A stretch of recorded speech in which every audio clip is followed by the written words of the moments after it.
Dans une interview accordée à Ici Paris et parue ce mercredi 13 septembre, Philippe Risoli s'exprime sans tabou sur le cancer qui a emporté son ami Jean-Pierre Pernaut.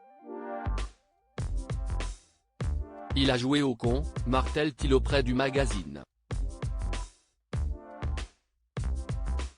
Philippe Risoli est une légende de la télévision. De 1992 à 2001, il a incarné le Juste Prix sur TF1, une émission si populaire qu'elle a été reprise quelques années plus tard par celui qui était alors la nouvelle étoile montante de la chaîne, Vincent Lagaffe.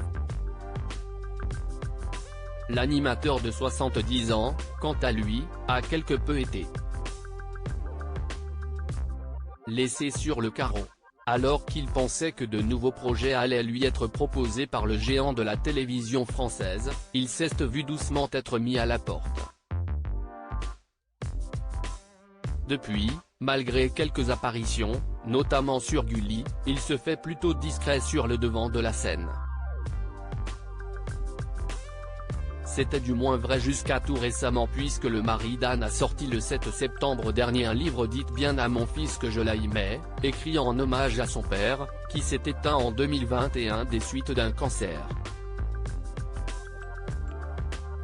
Pour en assurer la promotion, le papa de 2 enfants s'est lancé dans un véritable marathon des médias et s'est ainsi livré à quelques confidences très personnelles dans les colonnes du dernier numéro d'Ici Paris. Philippe Risoli cache sur Jean-Pierre Pernaut. Cet entretien a été l'occasion pour Philippe Risoli de se confier comme rarement auparavant sur sa relation avec son père, mais aussi d'évoquer ses amitiés dans le show business. Parmi ses plus proches amis, il y avait notamment Jean-Pierre Pernaut, décédé d'un cancer le 2 mars 2022. Et au sujet de sa maladie, l'animateur a un avis très tranché. Il a joué au con, comme il disait, a-t-il sèchement lâché, sans développer davantage sa pensée. L'ancien animateur de Millionnaire a toutefois eu quelques mots tendres pour le présentateur décédé ainsi que pour son épouse, même s'il a apporté une petite nuance, si est un homme que j'aimais beaucoup parce qu'il était vrai.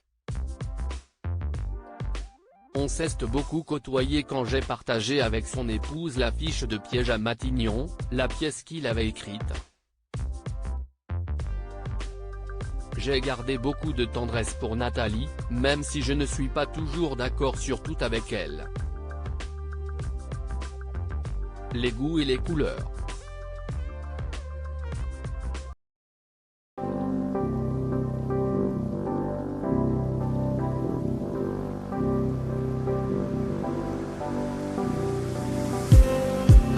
Just